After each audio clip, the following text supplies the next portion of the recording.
let's take a look at our arrays example in the arrays folder project within the core programming and use folder, and we'll see how we can work with arrays.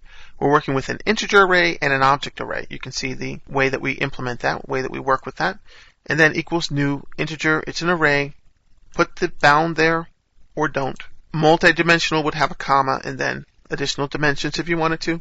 You could initialize everything here if you wanted to. Notice that we have 5 to match this 5, and this doesn't have anything specified, but we're going to set up 5 values here, 5 elements within our array. So they work very similarly. We're using an integer and an object. Integers derive from objects. They're value types, but they derive from object like everything else. We'll see that in the object-oriented videos. As we move down, you can see that we're using the array int and the object array in the same way. We're just calling this print method here. It's obviously overloaded for integer and overloaded for object arrays. So if we look down further, we see that we have 2 functions. And you can see the functionality. We need to have the same type within our arrays, so it might be useful to work with object, and that's going to allow you to have advanced functionality. You see one of these static methods is an object array, and the other static method is a integer array. And we just use a for each. So for each is great to work with your arrays. The type is an object, and then my array would be what is passed into this method. So that's what we're using. And then we could just reference this here and then create a string that's going to get returned because that's a string type.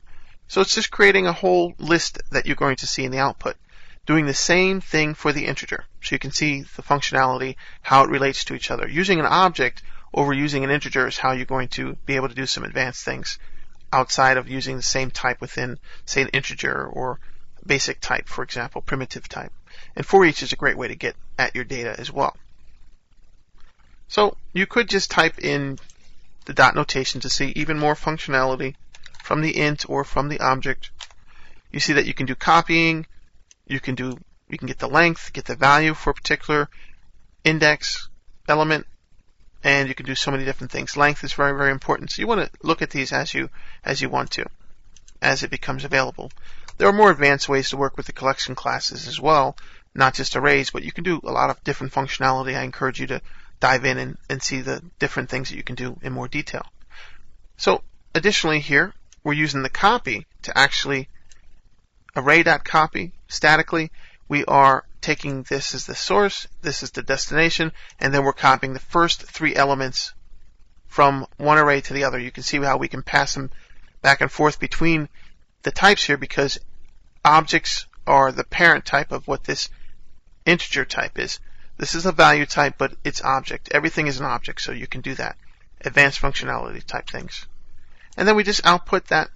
We just print out the values again, show you how they've changed. And at the bottom here, we're just getting the upper bound. Get upper bound is going to get the upper bound of whatever we specify here. When we're dealing with multi-dimension, we would have more than a 0 value. Of course, depends on what dimension you want to pick. 0 obviously is what we're picking here because this is a single dimension array, and 0 is where we start always, as I mentioned in the how the arrays work video. So if it was a multi-dimension array of 2 bounds, then you would have a 1 there, and that's going to give you the length. You can also work with the length, of course. But this is the upper bound, really. So it's not the actual length, but it's the last element. So you're going to return a 4, even though there are 5 elements here. 4 is going to be the upper bound because it starts at 0, whereas 5 is going to be the length. And we'll just take a look at the code. And there you see. Just prints out the array, like I said. Very nice and very neat. Definitely integers, but in the second example, we take these first 3 and copy them to this array. Very nice functionality. And then you see the last element, that upper bound of that single dimension, that's going to be 4 in both cases, because 4 is the last element, but there are actually 5 values.